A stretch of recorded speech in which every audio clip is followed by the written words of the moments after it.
nosso Senhor Jesus Cristo. Nós rogamos, suplicamos assim, no nome santo do nosso amado Senhor e Redentor Jesus Cristo. Amém.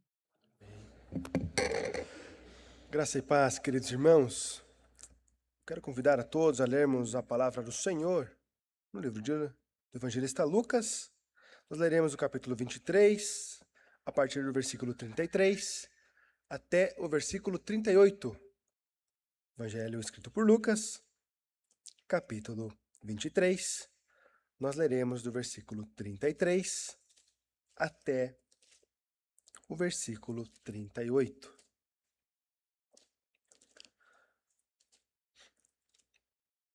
Lucas, capítulo 23, a partir do versículo 33. A palavra do Senhor nos diz assim: Quando chegaram ao lugar chamado Calvário, ali o crucificaram, bem como aos malfeitores, uma à direita, outra à esquerda. Contudo, Jesus dizia: Pai, perdoa-lhes, porque não sabem o que fazem. Então, repartindo as vestes dele, lançaram sortes. O povo estava ali e a tudo observava. Também as autoridades zombavam e diziam: Salvou os outros, a si mesmo se salve, se é de fato o Cristo de Deus, o escolhido. Igualmente os soldados o escarneciam e, aproximando-se, trouxeram-lhe vinagre, dizendo: Se tu és o rei dos judeus, salva-te a ti mesmo. Também sobre ele estava a epígrafe, em letras gregas, romanas e hebraicas: Este é o Rei dos Judeus. Vamos orar mais uma vez? Santo Eterno Poderoso Senhor, nós clamamos em nome de Jesus a sua misericórdia sobre nós. Fala conosco, ó Pai. Preenche o nosso coração, esvazia, Senhor, de nós mesmos, para que possamos absorver a tua boa, perfeita e agradável, Senhor, vontade, palavra, Senhor, que possa transformar o nosso ser. Ó Deus, em nome de Jesus, tem misericórdia de mim também, ó Deus, para que possa, ó Deus, pregar a sua palavra de acordo com a sua vontade, não de acordo com o meu coração. E em nome de Jesus que nós clamamos ao Senhor. Amém. Queridos, Jesus e seu ofício real. Jesus e seu ofício real. Jesus, desde a eternidade, ele é rei, profeta e sacerdote. E esses três ofícios foram apontados para ele logo no início, quando ele nasce naquela cidade onde não esperava-se muita coisa, não esperava-se boas pessoas nascer naquele lugar, mas ali o Senhor Deus escolheu que o filho primogênito do Pai, que o Salvador, o Messias, ali nascesse. E aqueles presentes, ouro, incenso e mirra, apontavam diretamente para esses três ofícios de Jesus. Desde o início do seu ministério, ele apresenta a sua missão ao mundo, ele apresenta a sua missão aos discípulos, ao qual ele convidou para andar com ele, ele anuncia para aqueles que estavam caminhando com ele durante uma longa jornada, e assim, quando o seu ministério esvazia, quando pessoas deixam de andar com ele, ainda assim, ele continua com esses três ofícios: rei, profeta e sacerdote. Eu queria pensar um pouquinho nessa noite a respeito de Jesus como um rei. O quanto que isso impacta as nossas vidas, o quanto que Jesus sendo rei, hoje nós somos servidos da Santa Ceia do Senhor, não somente como um rito, não somente como mais um dia que nós vamos nos servir desta mesa, mas lembrar a intensidade dessa mesa, lembrar o quanto que o Senhor preparou esta mesa para nós, com dia, com data, hora marcada, para que cada um de nós pudéssemos ser religados ao Senhor, e assim, aquilo que nós perdemos ainda no paraíso, fomos restaurados por Jesus, o nosso Rei. E eu convido a você a pensar um pouquinho, em primeiro lugar, nesta noite: Pai, perdoa-lhes.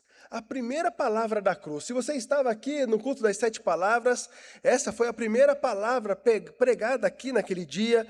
Jesus está ali em meio aos malfeitores, está ali ainda sendo humilhado, está ali sendo motivo de chacota, e ainda assim exercendo aquilo que ele veio fazer: perdoar, salvar os eleitos do Senhor, restaurar a condição da morte eterna e então trazer a vida. O versículo 33 diz: Quando chegaram ao lugar chamado do Calvário, ali crucificaram, bem como aos malfeitores, uma à direita e outra à esquerda. Contudo, Jesus dizia: Pai, perdoa-lhes, porque não sabem o que fazem. Jesus estava ali no seu estado de humilhação. Estado esse que não foi somente quando ele começou a ser açoitado, quando ele foi preso, que iniciou-se. O estado de humilhação de Jesus, ele se inicia logo no seu nascimento. Quando ele entra no cosmos, ele nasce neste mundo e ele está sujeito às intempéries do tempo, ele está sujeito às necessidades humanas, ele está sujeito a um relógio de 24 horas. Ele está sujeito às mesmas condições de sede, fome, cansaço que nós temos. Percebam, queridos, que o ápice da humilhação foi a cruz. Foi um lugar que somente os malditos iam, aqueles somente que cometiam os piores tipos de crimes, aqueles que não eram aceitos de maneira alguma, mas nem mesmo pelos seus familiares, porque era motivo de vergonha ter algum familiar, algum parente que fosse crucificado. O nosso Salvador assumiu aquele lugar em nosso lugar. Ele foi crucificado em favor de cada um de nós. E nada disso aconteceu por acaso e não tinha deixado de ser anunciado. Isaías, no capítulo 53, no versículo 12, ele já tinha profetizado que Jesus estaria cumprindo aquilo que o Pai lhe deu e sendo humilhado, condenado no meio de malfeitores, estava naquele lugar que não era dele, que era nosso. Ele se fez pecado, então ele sofre para que nós não suportássemos tamanho sofrimento e com toda certeza não teríamos maneira como conseguir isso. O Antigo Testamento estava se cumprindo na obra de Cristo. Todas as profecias agora estavam ali sendo vistas por quem estava naquele lugar, estava ali presenciando. Com certeza ali há muitos curiosos, ali muitos legalistas que estavam ali felizes que o rigor da lei estava sendo cumprido e agora sim, aquele que se dizia ser o Filho de Deus, o Cristo, estava sendo crucificado, estava pagando pelo seu pecado. E nós olhamos para aquele momento, é um momento de amor, é um momento de misericórdia, onde ele teria todo o direito de rogar a ira de Deus sobre aqueles que estavam ali, amaldiçoar aqueles que estavam à sua volta, e pelo contrário, ele continua sendo quem Jesus é. Pai, perdoa-lhes. Eles não sabem o que eles estão fazendo.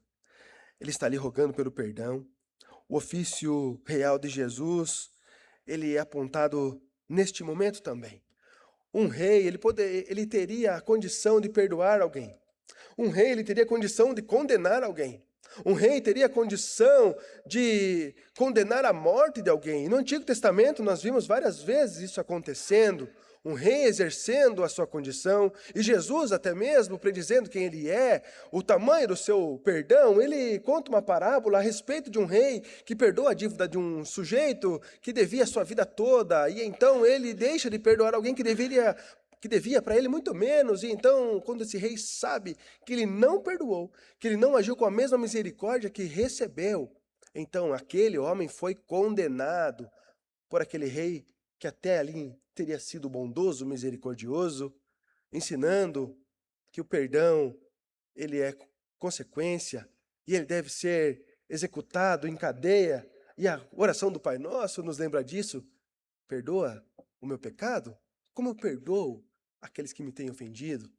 Percebam, queridos, que o tempo todo Jesus está sendo redundante nos seus ensinos, ele está complementando o tempo todo, e na cruz ainda estava ensinando o perdão. Na cruz ele estava ensinando o que é realmente um amor que não espera nada em troca, um amor que não está sujeito às condições de terceiros, ao comportamento alheio, mas é um amor que é diretamente dizendo quem ele é. Essa mesa expressa este amor, dizendo quem Jesus é. Ele sabe quem é o Renato. Como eu brinco com aqueles que estão mais perto de mim, o meu coração é peludo, sou ruim. Mas o Senhor resolveu me amar com esse meu coraçãozinho peludinho, totalmente corrupto. Não foi esperando eu amar ele primeiro, não esperando o Renato fazer alguma coisa boa para que ele merecesse ser amado. Pelo contrário, o Senhor me conhecia ainda no ventre da minha mãe, assim como conhece todos nós. Sabe a dificuldade que nós temos em liberar perdão. Sabe a dificuldade que nós temos de olhar para Jesus e não compreender esse amor que não faz nenhum sentido aos olhos humanos, mas que faz total sentido aos olhos de Deus, que é um Deus de amor. Pai, perdoa-lhes. É o que Jesus estava fazendo. E liberar perdão, queridos, em meio ao sofrimento, não é algo fácil. Não é algo natural. Tranquilamente, nós temos uma dificuldade de pedir perdão.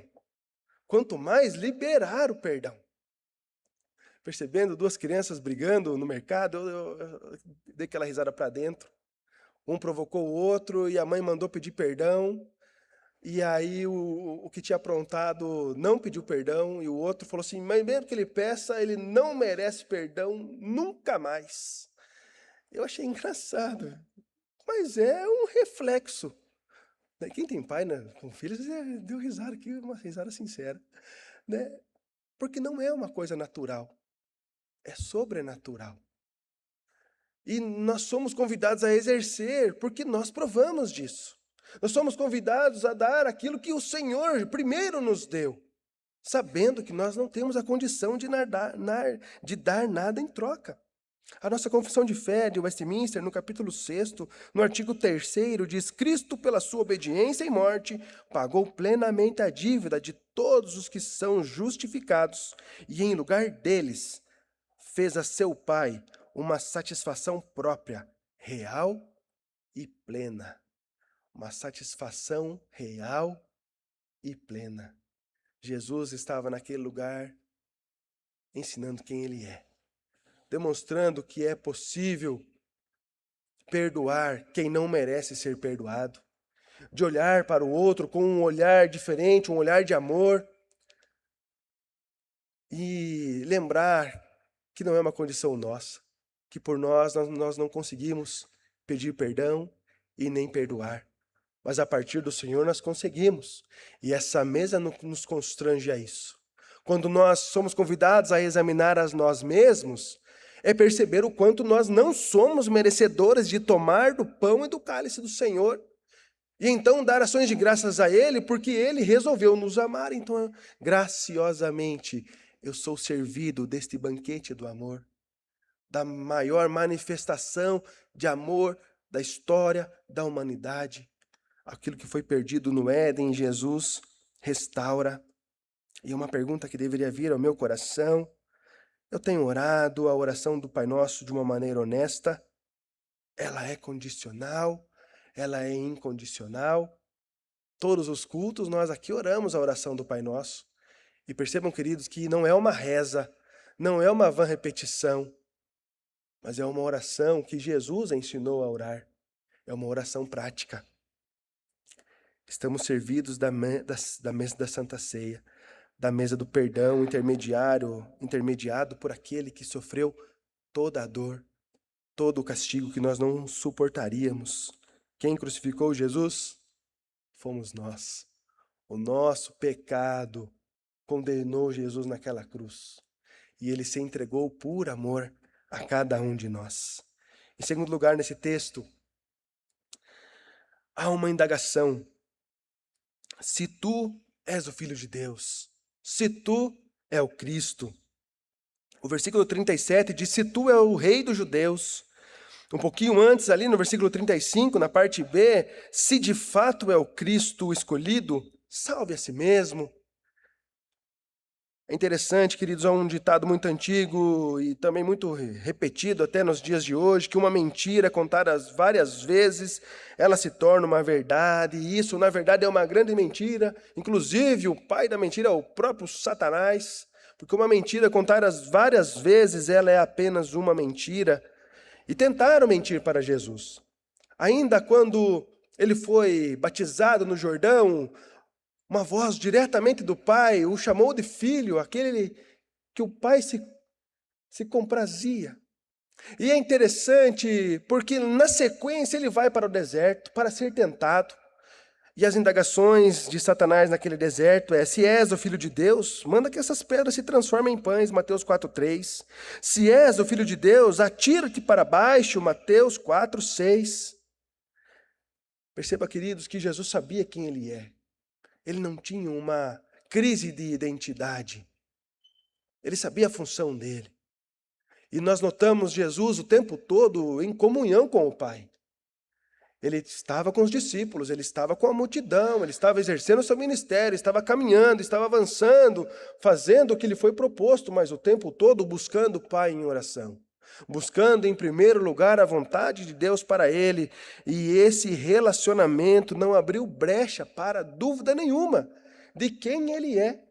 Inclusive naquele momento drástico, pendurado no madeiro, sofrendo tamanha dor que nenhum de nós aqui poderia suportar. Quando nós sabemos quem nós somos, não chega nenhum tipo de dúvida. Mas, como Satanás é astuto, talvez ele tenha trazido uma dúvida no seu coração. Será que Deus te ama mesmo? Será que você é filho de Deus? Será que você é salvo mesmo? Será? Será? E quantas vezes a gente coloca a culpa no Satanás e não é nem ele. É o nosso pecado, somente nos afastando de Deus e colocando a culpa no Satanás, mas é porque já faz tempo que eu não oro, já faz tempo que eu não busco relacionamento com Deus, já faz tempo que eu não ouço Deus falar comigo, e então a minha identidade, que é firmada a partir do Senhor, acaba se perdendo. E os olhos facilmente olham ao redor, olham os demais, olham a sociedade, olham o mover das ondas e vai indo. Também, como diz um ditado muito antigo, né? Camarão que dorme, a onda leva. E o cristão que não está firmado na rocha, ele é levado também. A casa que não está sobre a rocha, ela é destruída. Percebam, queridos, que saber quem nós somos vai responder diretamente em nossas ações, em nossa confiança, em nossa esperança, que não está nas coisas deste mundo, que não estão nas coisas do presente século, mas na nova Jerusalém, no novo céu, na nova terra. Se és filho de Deus, Jesus foi indagado, Jesus foi confrontado por quem ele era, qual era a sua identidade, e ele não pecou jamais. Que nós possamos olhar para isso. E se porventura chegar a dúvida no nosso coração, nós temos a plena certeza: eu sou de Jesus. Nesta mesa, o sangue foi derramado para me lavar e purificar de todo o meu pecado. A carne foi esmagada para que eu pudesse ser religado novamente com o Pai. E que ainda que chegue as tentações, eu consiga suportá-las e continuar honrando ao meu Rei, o meu Senhor, Jesus Cristo. Aquele que deu a sua vida por mim, aquele que me resgatou, aquele que me tirou do tremedal de lama, aquele que me tirou da condição da morte eterna e me trouxe para a luz, que me trouxe para viver plenamente a graça do Senhor. Há uma frase de João Calvino que diz: visto que todas as tentações são instigadas por Satanás, tão logo nos sobrevenham, nos avisam de que ele está por perto. Quando nós estamos sendo tentados, nós somos lembrados que nós não somos super-homens, não somos super-heróis. Como nós sabemos, se nós não estivermos cheios do Espírito Santo, então realmente a carne será fraca e nós cairemos. Mas nós somos lembrados que nós somos filhos de Deus, adotados a partir de Jesus, deste que nos serve à mesa hoje, deste que nos revigora, que nos dá pleno ânimo para continuarmos avançando no reino do Senhor, com os olhos no Senhor. Esta mesa não é um rito de passagem, de começo de mês. Essa mesa é a certeza da nossa salvação, é lembrarmos da obra de Jesus naquela cruz, é lembrar o quanto o nosso Salvador foi humilhado em favor de cada um de nós por conta dos nossos pecados. E aí nós somos lembrados, queridos, que com o pecado não se brinca. Com o pecado nós vamos sempre perder se nós não estivermos cheios do Espírito Santo de Deus. Nós somos lembrados que Satanás está por a nossa volta, como a Bíblia nos ensina, como um leão rodeando cada um de nós. Jesus sabia quem ele é, sabia sua missão na terra e nos ensina que em meio a toda e qualquer dificuldade que se levante, a nos mantermos firmes no propósito do Senhor, olhando para a cruz de Jesus, não para a nossa condição, mas para Jesus. Terceiro lugar também, queridos, neste texto, nós somos lembrados que Jesus é o Rei. Jesus é o Rei. Versículo 38. Também sobre ele estava esta epígrafe, em letras gregas, romanas e hebraicas: Este é o Rei dos Judeus. Como eu disse, queridos, o estado de humilhação não começou naquele momento da crucificação, mas ela passou pela crucificação. Como foi predito pelos profetas, profetizado por eles, que o Messias haveria de passar tamanha aflição, tamanha humilhação. E nessa epígrafe, em cima da sua cruz, escrita nas 3 principais línguas da época, ainda que fosse por um motivo jocoso, ainda que fosse por um motivo de demonstrar poder e autoridade terrena, ela falava uma verdade: Jesus é rei. Talvez não da maneira como eles esperavam Jesus sendo rei. Se nós lembrarmos, uma semana antes de Jesus ser crucificado, ele entrou naquela cidade com uma grande festa, com mantos e palmas, e ele entrando em Jerusalém, chorando copiosamente, e pessoas celebrando, porque agora sim aqueles que estavam humilhados seriam exaltados, e esperaram de Jesus algo que ele não se propôs a fazer. Que em nenhum momento dos seus ensinamentos ele predisse que assim seria. Pelo contrário, ele profetiza que seria destruído o templo, mas no terceiro dia seria reconstruído. Ele predisse várias vezes a sua morte aos seus discípulos. E aí, quando Pedro se levanta ali como um grande defensor da fé, como alguém defensor muito bom, e ele é chamado logo de Satanás, arreda Satanás. Percebam, queridos, que ninguém estava entendendo o propósito de Jesus. E que privilégio é hoje nós podermos compreender Jesus como um rei. Entender o motivo da entrada triunfal de Jesus. Celebrar até mesmo a crucificação como um ato de graça, percebendo que ali os nossos pecados foram perdoados. E então darmos grande ou maior valor para a ressurreição, entendendo que somos ressuscitados junto com Ele, como nova criatura, como todo aquele que crê em Jesus, como Senhor e Salvador, nova criatura é. O rei estava se entregando pelos seus súditos. Jesus estava morrendo naquela cruz para satisfazer a ira de Deus. Ira essa destinada a cada um de nós.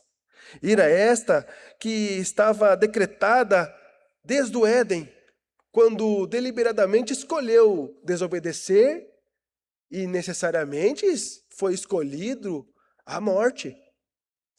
Ele trouxe a vida, ele trouxe a restauração, e toda a sua ira é depositada sobre o seu filho. E percebam, queridos, que algumas vezes nós, por conta do nosso pecado, pela culpa que nós quisermos dar, em quem nós queremos dar, nós acabamos esperando de Jesus, assim como aquelas pessoas esperaram naquele dia. E não percebemos e não celebramos por quem realmente Jesus é. Quantas vezes nós esperamos até receber alguma coisa a mais, porque eu sou crente, e ainda sou crente reformado, e eu ainda oro e leio a Bíblia, vou na igreja, e eu faço tantas coisas. Mas não é para a glória de Deus, é para a minha vanglória. E o convite é somente dar glórias a Deus e perceber que eu não vou ter condição nenhuma de fazer algo bom e nada que eu faça é suficiente. A minha vida é para a glória de Deus. Então, quando eu olho para Jesus e eu percebo Ele como o meu rei, então realmente eu me coloco como um súdito. Um súdito não tem a vontade própria, um súdito não espera por aquilo que ele pode fazer. Percebam, queridos, que nós somos convidados a olhar Jesus como o Rei das nossas vidas, Rei da nossa salvação, aquele que nos ensinou a ser discípulo, aquele que nos ensinou a depender, assim como ele dependeu do Pai durante toda a sua trajetória, rei, profeta, sacerdote, estava pendurado naquele madeiro, por favor e por amor a cada um de nós. O reinado de Jesus, ele aponta a sua posição como cabeça da igreja. O reinado de Jesus, ele demonstra a sua autoridade, o qual a própria palavra nos ensina que no nome de Jesus todo joelho se dobrará. O reino de Jesus demonstra quem ele é. E é uma pergunta que chega ao nosso coração, é que tipo de súdito que eu estou sendo? Que tipo de povo eu estou sendo? Por que eu tenho servido a esse Senhor? Esperando algo em troca? Ou reconhecendo que ele já fez tudo o que eu precisava? Olhando para esta mesa e dando graças a Deus pelo seu amor, pela sua misericórdia, que se estendeu a mim, que se estendeu à minha família, que se estendeu a todo aquele que crê em Jesus Cristo como o Senhor e Salvador das suas vidas. E como um súdito, nós somos convidados a depender deste rei e a trabalhar para esse rei. E nós somos lembrados que Jesus nos vocacionou para sermos e fazermos discípulos. E então aquele que se considera discípulo de Jesus, ele obedece a Jesus. E ele prega o evangelho. E ele vive pela glória e pela misericórdia de Deus. E vive para a glória de Deus. Que tipo de súdito nós estamos sendo? A mesa da Santa Ceia, queridos, nos lembra deste reinado. E nos lembra que Jesus, sendo rei, ele está voltando para nos buscar. E que a alegria é, nesta noite, nós tomarmos do pão, bebermos do cálice, em memória do Senhor, relembrando quem ele é, com a plena certeza que ele está voltando e servindo ao Senhor por quem ele é. Há uma música que eu gosto muito, e em uma determinada frase da música, ela fala assim: o que Cristo oferece, ele é. O que Cristo oferece, ele é. E terminando, queridos, um texto de Joel Bick sobre este assunto, ele diz: no seu reino, o governo de Cristo está no seu poder para dispensar e administrar com força e autoridade todas as coisas pertencentes à salvação do homem. Todas as coisas pertencentes à salvação do homem dependem de Jesus. E graças a Deus nós servimos a esse Senhor. Graças a Deus hoje nós estamos servidos da santa ceia do Senhor, da mesa da comunhão, da mesa do amor, da mesa da restauração. Vamos orar uma vez mais? Santo, eterno, poderoso Senhor, que alegria é, ó Pai, comermos daquilo que o Senhor entregou a nós. Ó Deus, que em nome de Jesus possamos, ó Deus, celebrar que o Senhor nos liberou perdão, que o Senhor teve misericórdia de nós. Que possamos, ó Deus, ter a plena certeza, ó Pai, que o Senhor é o Filho de Deus, que o Senhor é o Messias enviado, e que a partir do Senhor nós também sabemos quem nós somos e temos a nossa identidade a partir do Senhor. E então, estando no Senhor, conseguimos, ó Deus, nos perceber pecadores e buscamos servir ao Senhor, cheios do Espírito e não a nossa carne. Ó Deus, em nome de Jesus, que a nossa vida também seja reconhecendo Jesus Cristo como o Rei. Que possamos servir a este Rei, Jesus Cristo, nosso Salvador, por quem o Senhor é e não pelo aquilo que o Senhor pode fazer. Que possamos, ó Deus, cumprir com as ordenanças que o Senhor dá ao seu povo, enquanto aguardamos o retorno do nosso Rei. E é em nome de Jesus que nós oramos ao Senhor.